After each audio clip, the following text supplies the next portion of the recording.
The screen flickers in my memory, thick bands of static crawling across the picture, like the tape itself was alive and fighting against being seen.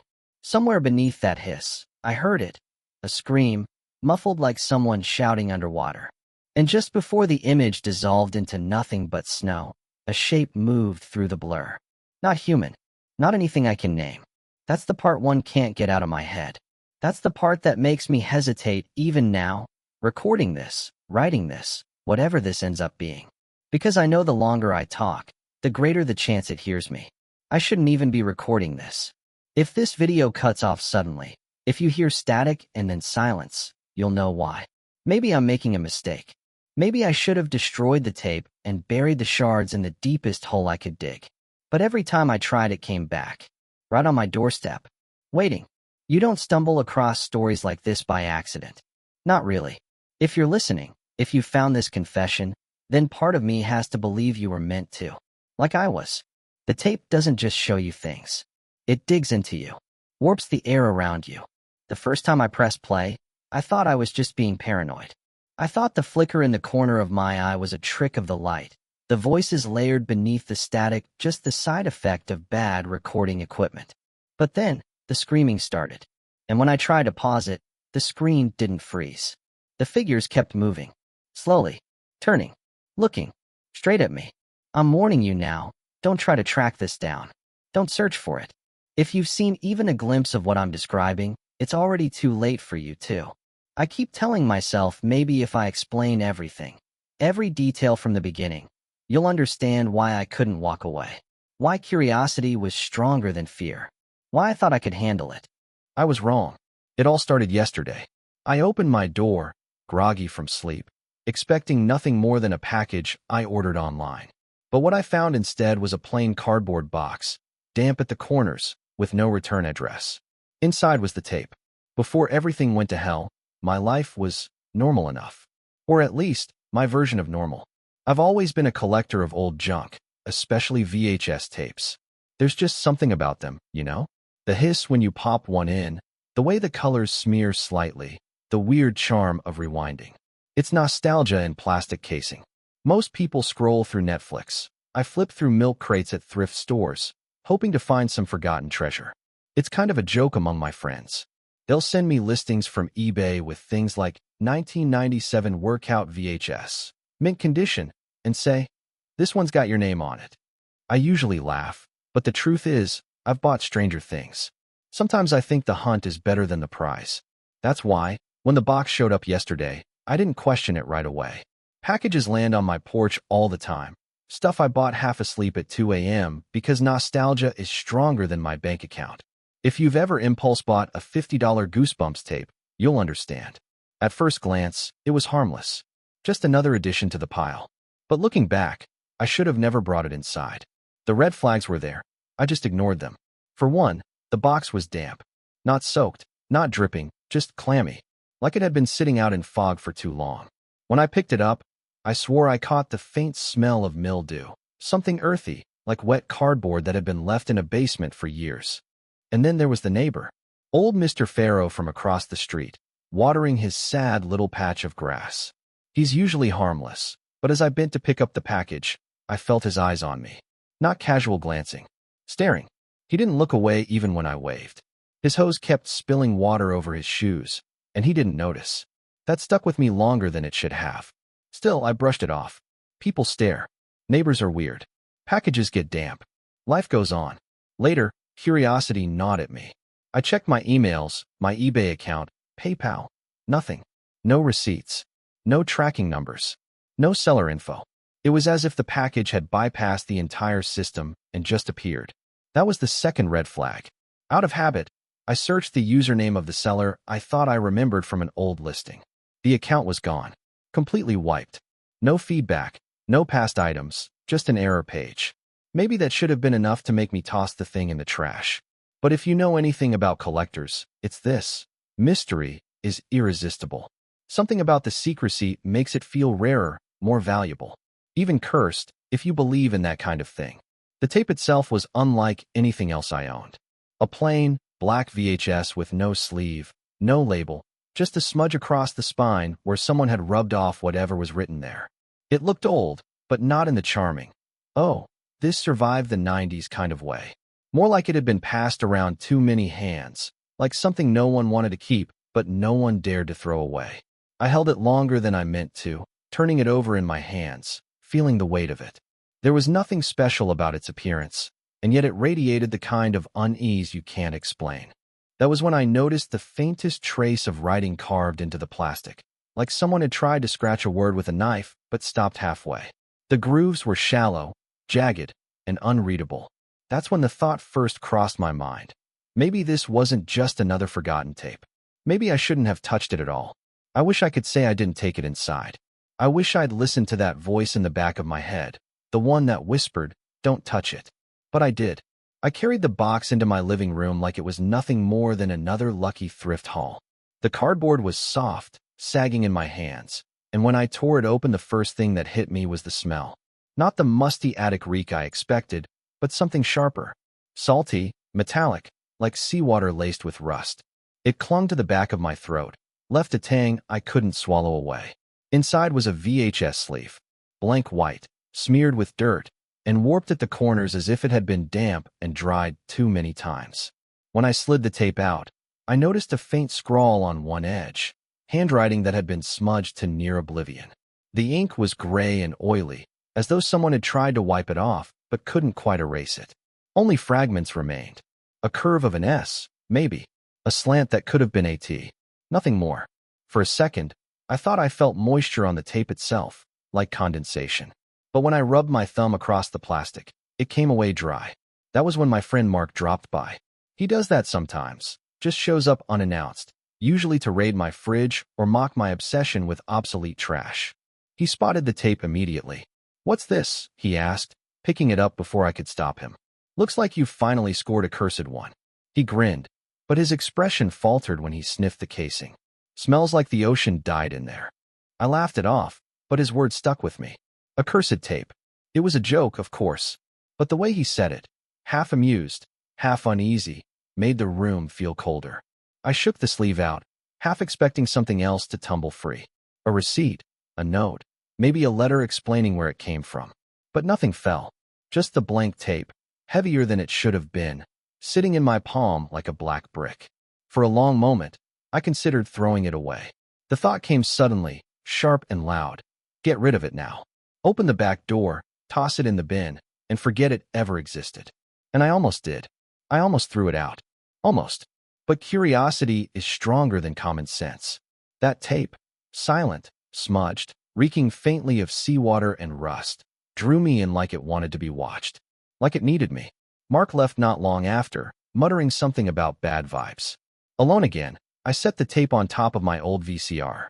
It sat there, blank and waiting, as though it had always belonged in that spot. I stared at it for hours, fighting the urge, until finally, I gave in. I slid it into the machine, pressed play, and told myself it was just another tape. Just another tape. The VCR whirred to life with a low, mechanical groan. The kind of sound only old machines make, like it resented being woken up after years of sleep. Then came the static, white noise filling the screen, broken by jagged lines that crawled downward in lazy waves. At first, I thought it was broken. Just dead air. But then, beneath the hiss, I caught it, muffled sound. Like voices pressed through cloth, faint and smothered. The picture resolved, but it wasn't what I expected. Not a cartoon, not a commercial, not even the usual taped-over sitcom rerun. No laugh track, no bright colors. It looked like home video footage. A shaky camera panned across a dim room. The lens struggled with the light, the picture flickering between too dark and blown out, as if the camera itself didn't want to capture what it was seeing. There was no dialogue, just a low hum, broken now and then by the faint splash of water, though no source of it was visible. The shot lingered too long on corners, on shadows. The edges of furniture. Empty chairs. It felt wrong, but not immediately terrifying. More like I was intruding on something private, something I wasn't supposed to see. I told myself it was an art project. Some underground film student's attempt at avant-garde horror. I wanted it to be that. I needed it to be that. But then the camera tilted, abrupt, unsteady, and for half a second, I thought I saw someone's hands. Pale, slick with water, bound at the wrists. The shot cut away before I could be sure. I leaned forward, replaying it in my head. Did I actually see that? Or was it just static? The tape moved on. More distorted footage, this time of what looked like an empty swimming pool. The tiles were cracked, streaked with grime, and water dripped steadily into the drain. The sound was louder now, echoing like it was recorded underground. The camera zoomed in on the pool's deep end, but there was nothing there. Just darkness. And then I heard it. A whisper. Not loud, not clear, but undeniably a voice. My name. I froze. My name, spoken softly, almost lost under the tape hiss. For a moment I thought I'd imagined it. I even laughed nervously, trying to dismiss the chill racing up my spine. Coincidence, I muttered aloud, like saying it would make it true. But my laugh didn't sound convincing, even to me. The footage cut again. The screen showed rushing water this time, filmed too close to make sense. Bubbles, ripples, light warping through liquid. For a split second, a face flashed across the screen. Lips parted, eyes wide, screaming, but the sound was gone. Only the static hiss remained. I stopped the tape. My thumb hovered over the rewind button. Every part of me screamed to eject it, toss it in the trash, pretend it never existed. Instead, I rewound it. The VCR clicked and buzzed, dragging the tape backward. When I pressed play again, the static returned. Same distorted opening. Same muffled hum. Only, it wasn't the same. The shaky room footage was different now. Something had shifted in the background, shadows deeper, corners darker, the empty chair no longer empty. A figure sat there, out of focus, still, watching. I leaned closer, squinting at the screen, my breath shallow. The figure didn't move, but I swear I felt its eyes on me. It was subtle, barely noticeable, but it was there. Each playback wasn't identical. Each time, the tape changed, and I couldn't stop watching. The second viewing felt like stepping into quicksand. Every second dragged, every frame threatened to pull me under. The static wasn't just noise anymore, it was alive. It shifted, almost pulsing, like a heartbeat I couldn't sync with. And inside that distortion were flashes. Subliminal, faster than I could blink, but undeniable. The first time I caught it, I thought my eyes were playing tricks.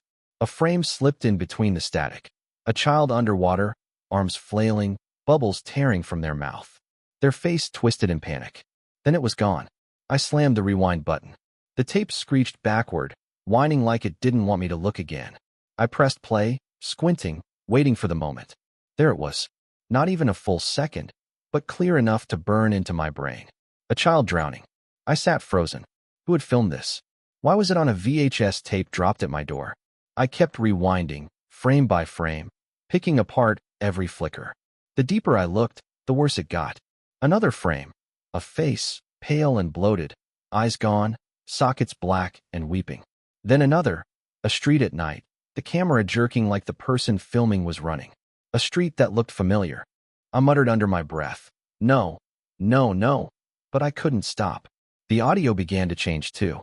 At first, just the usual hiss. Then low groans seeped through, muffled like they were underwater. Sometimes a word broke free, but warped, reversed. I thought I heard crying, faint but unmistakable, woven under the distortion like the tape itself was grieving. I tried to convince myself it was all some elaborate hoax. Viral marketing for a horror project. Some creep trying to scare collectors like me. But the longer I listened, the less it felt like a trick. It felt real. The VCR clicked loudly, jarring me. The tape stuttered. For a moment the screen went black. Then, an image burned into view. A house. Just a house, plain and ordinary. But I knew it. My throat tightened. My chest went cold. It was my house. The same angle, the same cracked driveway, even the dented gutter above the porch. I yanked the remote, slamming pause.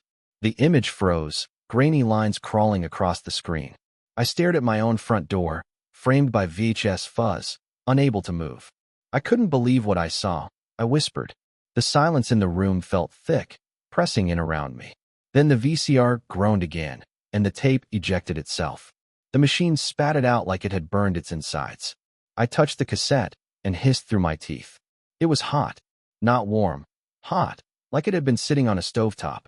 I dropped it on the carpet. For a moment, I told myself that was it. I'd seen enough. Game over. But before I could stand, before I could even pull the plug, the TV flickered. Static returned on its own, filling the screen. My reflection warped in the glass, stretched, broken into pieces. The tape wasn't inside anymore. But the tape hadn't stopped. And in the static, shapes began to move. I should have left it alone.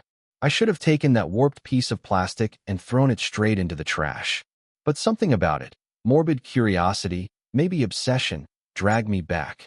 I slid the tape in again. The second playback didn't follow the same path. The footage shifted, warped, like the tape was rewriting itself while I watched. The drowning child didn't appear this time. Instead, the static parted, and the camera moved through a dark hallway. It wasn't just showing me something, it was waiting for me. At first it was subtle. The figures on the tape, those eyeless, half-formed faces, started turning. Slowly, deliberately.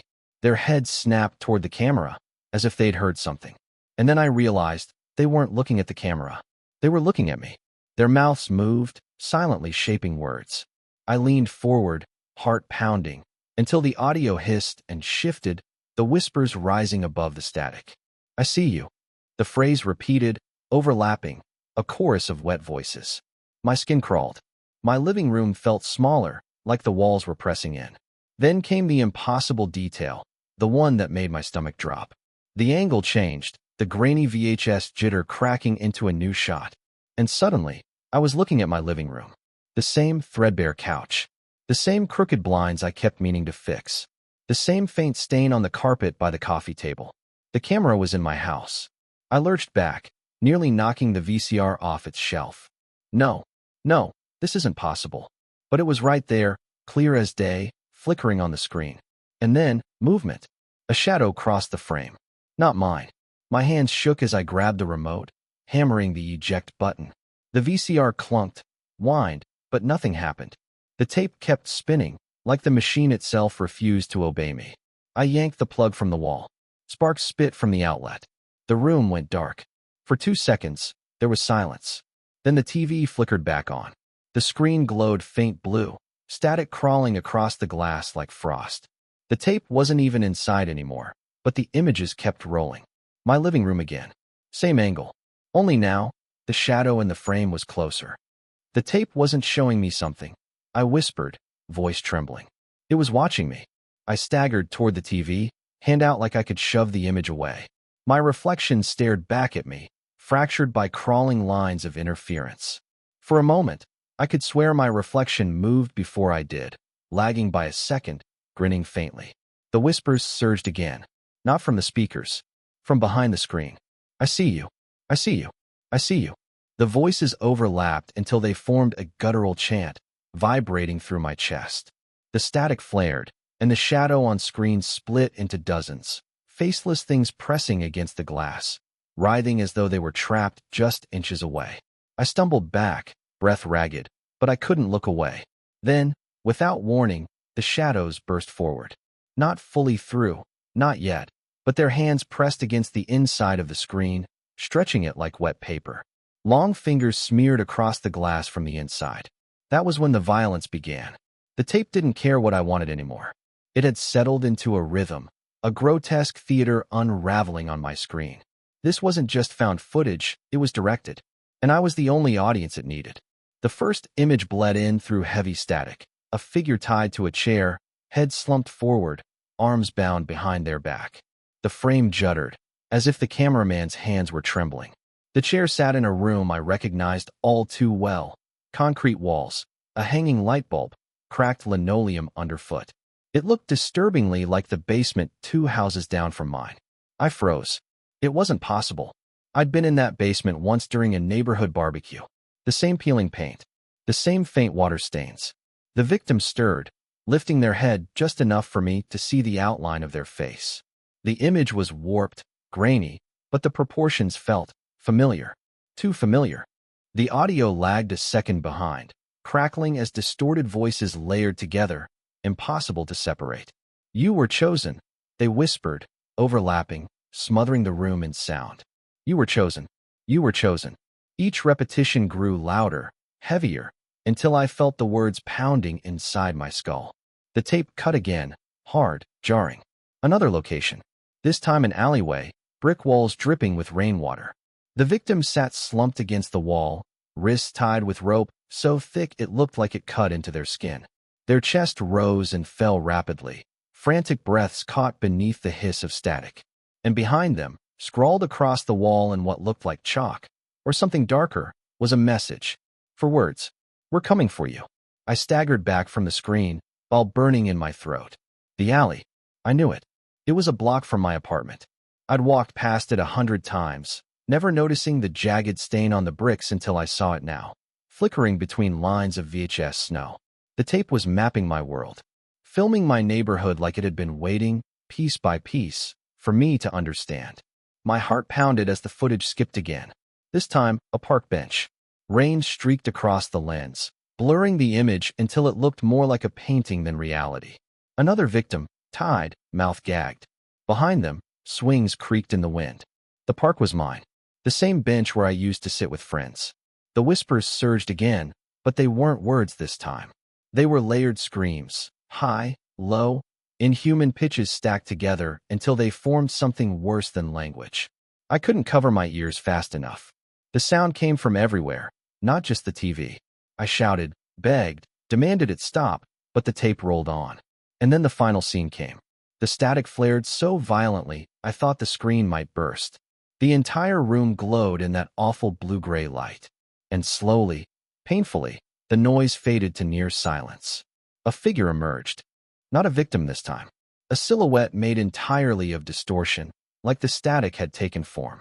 Lines of interference rippled across its body, tearing it apart and stitching it back together at the same time. Its head twitched violently, every movement wrong, like a puppet dragged by tangled strings. It stood in a room I couldn't quite place, bare walls, empty space. But the longer I stared, the more familiar it became. The shape of the doorway, the corner of the rug. It was my living room. The figure tilted its head, and though its face was nothing but broken pixels, I felt its eyes lock onto mine. And then, with an agonizing slowness, it raised one hand. It pointed directly at the camera, directly at me. I couldn't breathe. My pulse hammered so violently I thought I'd pass out. I stumbled backward until my shoulders hit the wall, but the pointing never stopped. The figure's arm stretched longer than it should have, bending, twitching, accusing. And then, after what felt like forever, the screen went black. No fade, no credits, no rewind. Just a faint, awful sound, like laughter dragged through a throat full of glass. Static laughter, sharp and hollow, echoing through the room until it dissolved into silence. I sat there in the dark, staring at the blank screen, waiting for something else. But nothing came. It was over. At least, that's what I thought. The screen went black, but it didn't feel like an ending. More like a pause, like the tape was holding its breath, waiting for me to do the same. I sat there for hours, the TV still warm against. The darkness of my living room, my hands locked around the remote that hadn't worked since the first playback. That night, the dream started. I jolted awake, gasping for air, choking on phantom water that wasn't there. My sheets clung to me, soaked. Not sweat, not spilled water, but damp, like they'd been pulled from a washing machine mid-cycle. I pressed them to my face, and they smelled faintly of mildew, seawater, and mold. Each time I closed my eyes, I felt myself sinking. Down, down, into the same warped blue-gray void that had swallowed the figures on the tape. Sometimes I heard them screaming, sometimes whispering, sometimes calling my name like they knew exactly where to find me. I told myself it was just stress. Sleep paralysis, my brain processing what I'd seen. But then the static started bleeding into my waking life. At first, it was faint, a soft hiss in the corners of the room, just at the edge of hearing. I checked the TV, the VCR, even my phone. Nothing. But the sound stayed, growing sharper, until I swore I could hear voices tangled in it. And the tape itself, it changed. Every time I touched it, it felt heavier, like it was feeding on something I couldn't see. The plastic casing throbbed with a warmth that wasn't natural, the kind of heat that lingers on skin long after you've let go. Sometimes, when I held it up to my ear, I thought I could hear it breathing. I wasn't the only one it touched. A friend came by one night. Curiosity got the better of me, and I made the mistake of showing them a short clip. Just 30 seconds. That was all. They laughed at first, called it the cheapest snuff film they'd ever seen. But when the static flared and the whispers started, Their smile vanished. They left before the tape finished rolling. Didn't answer my texts. Didn't return my calls. A week later, their number disconnected. No one has seen them since. And then the electronics turned against me. My TV flicked on by itself at 3:12 a.m., screen buzzing with static. I unplugged it, but the glow didn't stop. My phone, left charging across the room, pulsed with faint gray fuzz, lines of interference crawling over the display. Even my radio, buried in a drawer, whispered at night. Low, broken fragments of the same words I'd heard on the tape. You were chosen. We're coming. By then I knew. This wasn't just an object. It wasn't cursed in some vague, urban legend way. The tape was alive, carrying something that had slipped out of wherever it belonged and into my house. That was when it hit me, the realization that made my stomach turn cold. The tape was never meant to be seen. Not by me. Not by anyone. It wasn't a piece of lost media. It wasn't an art project. It was a trap, and I had walked straight into it. I couldn't keep pretending anymore. I needed answers. Where had this thing come from? Who had left it on my doorstep? Why me? The nightmares, the missing friend, the static that seeped into every corner of my life. They weren't going to stop. Not until I dug into its origin. So I did the one thing I swore I wouldn't do. I pressed play again. Not to watch. Not this time. But to search. Sleep became impossible. Static hissed at the edge of silence, gnawing at me until I caved. If the tape wanted me to look deeper, fine. I'd look. I'd find out what it was. I started with the obvious, lost media forums. Most threads were dead ends. Urban legends, creepypastas, kids claiming they'd found cursed tapes in thrift shops. But every so often, something real slipped through. Grainy photos of warped VHS shells. Users whispering about reels that couldn't be digitized without frying the hardware. A name kept surfacing like a rotten buoy, Project VHS. At first, it was only mentioned in fragments. A handle claiming to have seen VHS protocols posted before their account vanished. Another thread scrubbed by moderators minutes after going live. But the more I dug, the more I noticed a pattern. These weren't just ghost stories, they read like reports. I widened my search, tunneling into old archives, local paper scans, and message boards buried so deep it felt like falling into a pit. That's when I found the news clippings. 1996. 3 teenagers missing after attending a private screening in a basement theater. 1998. Unmarked tapes seized during a raid. Suspects never identified, evidence misplaced. 2001. A family in Ohio disappeared, house left locked from the inside. The only thing left behind was a melted VHS player, warped into its own plastic. Every headline left my skin crawling. But the common thread was clear. The tapes didn't just exist. They had a history. People who watched them didn't stay people for long. Then came the first direct contact. One night, I received a message from an anonymous account. No profile picture. No username. Just a string of numbers. The subject line, "Stop digging." Inside was a single line. "You weren't supposed to find this." I froze. My hands hovered over the keyboard, heart slamming in my chest. Was it a troll? Someone from the forums messing with me? I typed back anyway. "Me, what is Project VHS?" The reply came almost instantly, like they'd been waiting. Anon, it wasn't a project. It was a trial. Psychological endurance tests. The tapes were made to break people. Me. Who made them? Anon, you don't want to know. I pressed harder, desperate for clarity. Me. The tape I have. What happens if I keep watching? This time the answer was slower. Final. Anon, you won't keep watching. It will watch you. And then the account vanished. Deleted. Erased. The warning should have stopped me, but by then I was hooked. The puzzle pulled me in deeper, and I couldn't turn back. Every scrap of evidence hinted at something bigger than folklore. Something organized. The more I pieced together, the more one conclusion solidified. Project VHS wasn't just an urban legend. It had ties to government-funded psychological experiments in the late 80s and early 90s. Somewhere, someone had designed these recordings to test fear, to measure how far a mind could bend before it broke. But the tape I had wasn't just an experiment anymore. It had evolved. And the deeper I went, the more one truth pressed against my skull like static crackling through the dark. I wasn't the one investigating the tape. The tape was investigating me. The deeper I dug, the more the static inside my head seemed to sync with every clue I unearthed. Threads on Project VHS had been scrubbed from the surface web, but in obscure archives, I found fragments, scattered pieces of a puzzle no one was supposed to finish. The tape wasn't random. It was tied to a studio, not the Hollywood kind, but a forgotten production house out of New Jersey that went under in the early 90s. The name was barely a footnote, Candlelight Media Collective. On paper, they produced low-budget instructional videos and commercials, but every surviving account suggested something else entirely. Rumors claimed they'd rented warehouses for shoots that never saw release. Actors were paid in cash and never credited. Former employees, those who hadn't vanished, whispered about black draped rooms, rituals filmed under the guise of experimental art. The deeper I read, the harder it was to tell if they'd been creating horror or documenting something real. But the strangest find came from a surviving legal document. Buried in a digitized court record, I saw Candlelight Media listed in a case against a subcontracted lab. The charge? Unauthorized surveillance equipment. My breath caught. Candlelight wasn't just making tapes. They were watching, recording, testing.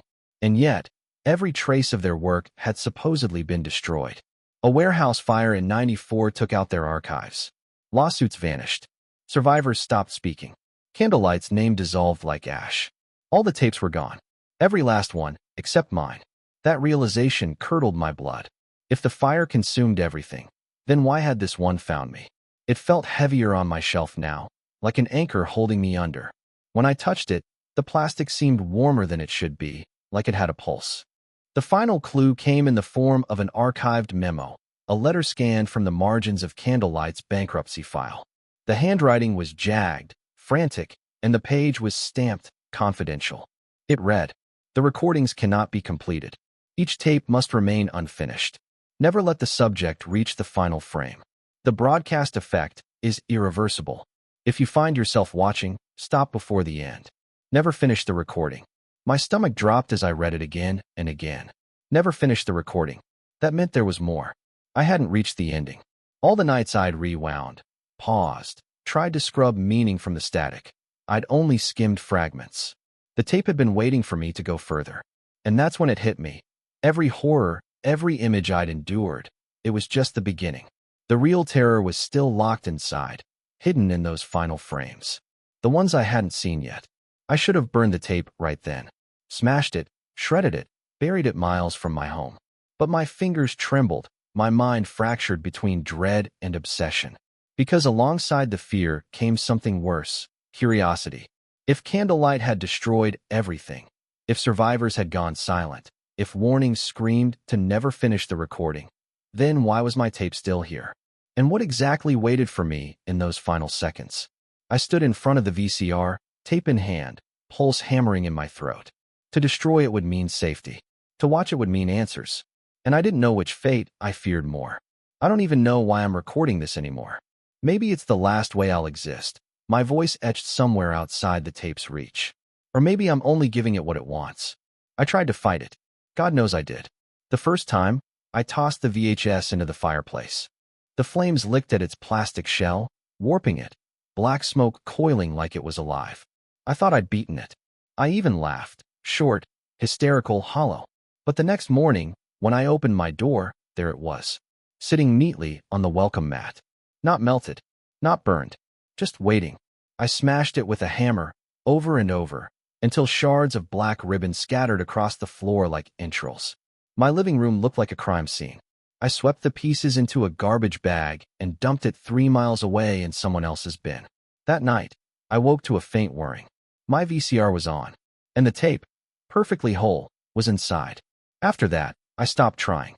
You don't fight the ocean by punching waves. But the thing is, it doesn't stay contained anymore. Sometimes when I blink, I see the world stutter, as though VHS tracking lines slice across reality itself. Streetlights buzz with static. Faces blur, flicker, reset. I'll catch myself hearing whispers, warped and muffled, like someone's recording over my life. I'm never really alone. I know that now. The worst was yesterday. I walked past a store window, and for half a second, my reflection wasn't my own. It was something else, grainy, distorted, standing just a breath behind the glass. And always, the laughter. That awful, faint chuckle that bleeds through static, like the tape's sense of humor. I've stopped sleeping. Stopped answering calls. Every night, it inches closer. The walls hum. The screen flickers even when unplugged, and I swear I can feel the glow on the back of my neck. Which brings me here, talking to you. Maybe as a warning. Maybe as a confession. If you've stayed with me this far, you're already in danger. I can feel it spreading through the words, through the signal, through the very act of telling. The tape doesn't want to be hidden. It wants to be shared. I hear it now, outside the window. A voice, low and broken, layered with static. The sound of rewinding. And then, laughter. If you're watching this, if you've heard me at all, don't look behind you.